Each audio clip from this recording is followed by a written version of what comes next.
So the jetpack is gone, and here is how we're going to adjust. So just so you know, the jetpack and Sher Claws were not swapped out at a 1-to-1 ratio. You could acquire the jetpack from the War Machine drops, and this is no longer possible as they didn't just replace the jetpack with the claws, you simply get one less item now from those drops. Prior to the claws being vaulted, the Shuri NPC sold them on the map near the gas station outside of Nitrodrome. She is still in the game, however she no longer sells them as that has been adjusted to a hyper SMG for whatever reason. Hopefully they fix it and bring those claws back and take the SMG out of the game. That'd be really nice so you can have a consistent way to go get them. So even though the claws are back and the jetty is gone, it is overall less mobility in the game with these two sources no longer providing any mobility whatsoever. Our new loadout will still play dual mobility, and our current ranking for all the mobility is as follows. Sher Claws are our new jetpack. It is the must-have mobility item every single game. They have 5 dashes per stamina bar. The stamina recharges very quickly as well. If you use your supercharge, you also get 15 dashes instead of the normal 5, and charging your super only takes 2 stamina bars. You also get a speed boost when you run with them, which is just great for general traversal. The dash itself does 50 damage, similar to how the Nitro Fist aerial attack worked, except you can hit opponents airborne as it doesn't require impact to create damage, where with the Nitro Fist, you need to hit like a wall or the ground to actually create the damage itself. And there is a melee attack if you ever need it, worst case scenario. The value these have in combat and general traversal make these the new de facto movement to hold. They are the easiest way to get out of a third party, like we've done all season with or without the jetpack. If we finish a fight, jump and dash out of the way to make sure we are safe before looting up, and if we get shot at, we have 5 dashes to get away with. Everything else is going to be considered secondary mobility, ranked in the order of effectiveness. They are: the Broom is number 1. Its quick launch time and reusability makes this my preferred secondary item. The reusability is the key factor here, and it pairs very nicely with the claws. You can use the Broom for general traversal as well, a safe approach, or a quick getaway. It's just nice to use from high up and glide whenever. Gliding is always going to be strong in this game, whether it's from a launch pad, augments like we had last chapter, or an item like the Broom itself. It's just hard to hit this kind of movement, and its effectiveness cannot be denied. If you want to push someone, the Broom can be used to do so as long as you drop so relatively distant from your opponent, as there is a delay in between when you land and you can take out your gun and fire it. About 1.5 seconds from landing till when you can actually shoot the gun by my estimate. They make for a nice retreat option as well, giving you don't need to worry about the landing pull-out time if you are escaping a situation, as you will typically have more than enough time to switch to claws once you land to use them and continue getting away. Currently a very solid item. Hard to find on the map, but there are 2 NPCs that you can purchase it from. Edward Scissorhand sells ones at Grand Glacier, and the Peely Bone sells ones over at Restored Reels. Shockwaves are number 2. These damn near made it into my number 1 slot, but the difference in reusability versus 6 uses is why the Broom ultimately wins here. However, it is no denying that everything the Broom does, Shocks basically do better.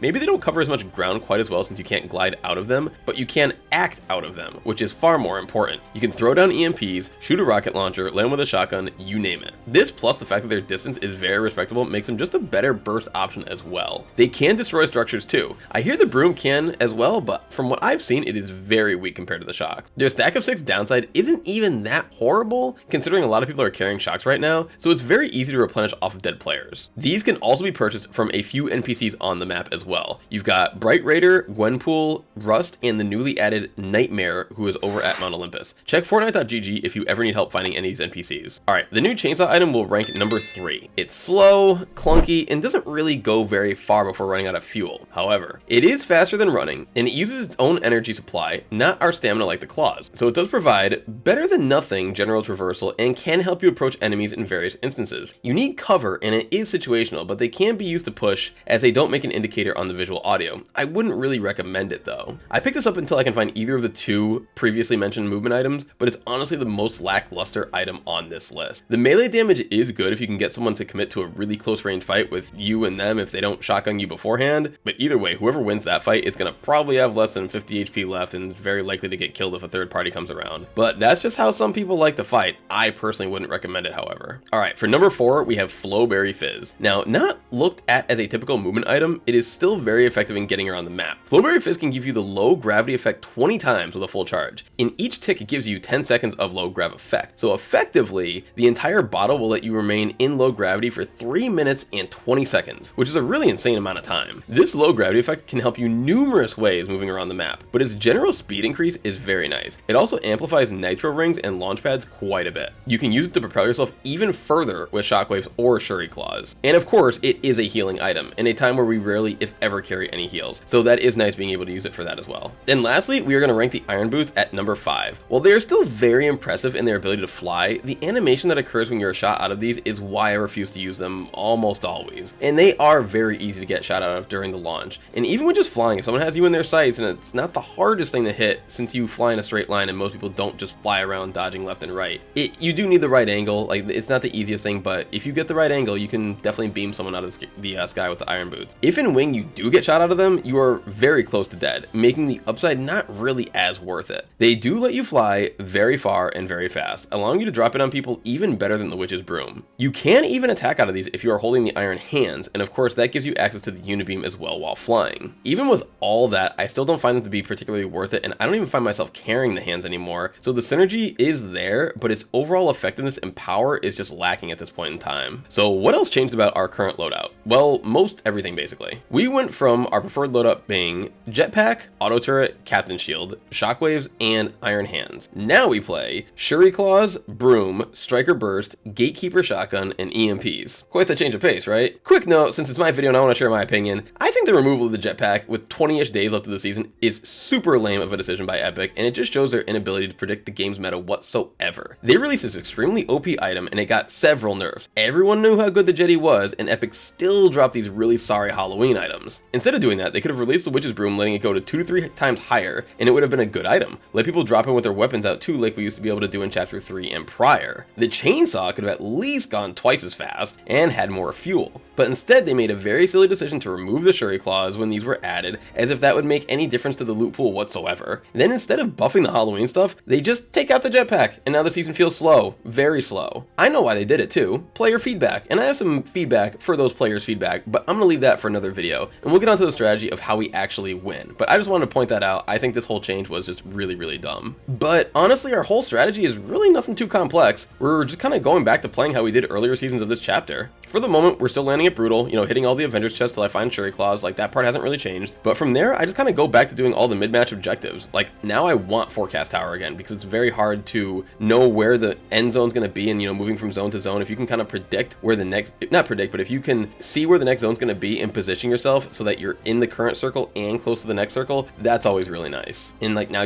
I'm also going to want to go to a bunker and replenish my gold and mod my weapons and try to increase my rarity on my shotguns and AR, where before I was completely ignoring bunkers all around the map. Now we want to be going to islands so we can pick at people from afar and just take the gold and the command of the area. You know, when you're at island and people have jetpacks, it's not very easy to shoot at them and get any significant damage, but now with the AUG / the striker burst, you can get a lot of damage at people who, and force them to waste their resources, make them use their shockwaves, make them use their broom, and then maybe you can jump on them if you get enough damage. We are still hunting down medallion players, you know, between doing all this as well, and now we're just basically always using a car now. We were still using a car quite a bit before, but we would be happy to ditch it at certain points, just because we could get around the map very easily and very freely. But now we are gone back to always using a car. We are also not really messing with the battlefield anymore. Like, we're not sabotaging cars because we may need to use them ourselves later. So that entire strategy is out the window. We want every car available at our disposal, since moving without one is just so much more detrimental right now. So I think most of the loadout makes sense intuitively. Shotgun AR kind of standards for Fortnite, dual mobility for all the reasons that we've listed already. But why the EMPs? Many reasons, actually. They are the best car counter in the game and have been ever since their introduction to Fortnite. EMPs disable cars for, I believe, 30 seconds. It might be 20, so it's somewhere in that range. When they hit, unless the EMP is very far away from the driver / player, they will still provide 80 shield damage to your opponent. Hit 2 of them and their shield is completely gone. So once you hit a car, it's basically free, since you have already switched to a shotgun / AR and are either shooting at them or are ready to shoot them as soon as they leave the vehicle, kind of depending on your angle of the situation. If you have the windshield, blast them through the windshield or a window. If you have the back of the car, wait for them to get out, or just rush them, you know. You can also use EMPs to blow someone out of any cover, any rock, any house. Nowhere is safe as long as they are next to, you know, like if they're holding right shoulder peak, nothing is safe. They basically allow you to throw them for free, and if you hit, you can Sher Claw to your opponent and finish them off with your shotgun. If you miss, you can just keep trying / keep trying to shoot at them with your AR. This goes especially well in bunkers. People like to hold right shoulder downward near the gold spawns, so if you take a couple EMPs and toss them down towards that right hand side, then slide down, jump at the very end to avoid getting shot yourself, you can easily destroy an opponent without them even breaking your overshield. EMPs always have been and always will be insanely powerful. Unfortunately, there are no NPCs that sell them on the map right now. The best way to acquire them is just looking for floor loot and regular chests. They are common enough that you can usually find a stack or 2 per POI. They drop in stacks of 3, so you only need 2 to get a full 6.